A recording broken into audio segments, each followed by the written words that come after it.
Au terrain d'exercice vous est présenté par le nouveau bâton R15 de TaylorMade.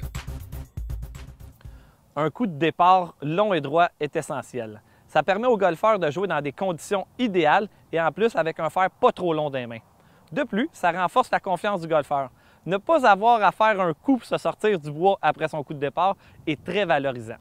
Je vais vous expliquer des exercices simples et efficaces sur le principe d'emmagasiner de l'énergie. Pour emmagasiner de l'énergie, il est important d'avoir un début d'élan large et bas. On va faire un exercice avec des baguettes. Posez 2 baguettes d'alignement derrière votre balle et parallèle à votre ligne de jeu. Placez votre tête de bois juste au-dessus de ces baguettes et démarrez votre mouvement en longeant les baguettes pendant au moins les 30 premiers centimètres. Répétez cet exercice une dizaine de fois et essayez de retrouver les mêmes sensations sur le parcours. Un autre point important pour stocker de l'énergie est la rotation du haut du corps. La différence entre le pivot des épaules et celui des hanches se nomme le facteur X. Plus le facteur est grand, plus la frappe risque d'être longue. Voici un exercice.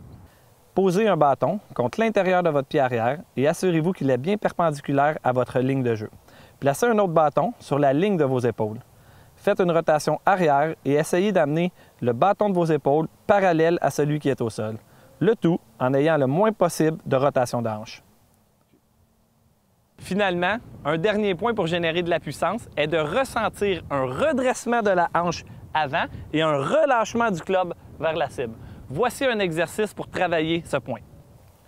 En redressant la jambe avant, les hanches s'effacent plus rapidement et procurent une accélération maximale aux épaules, bras et mains au moment de la traversée.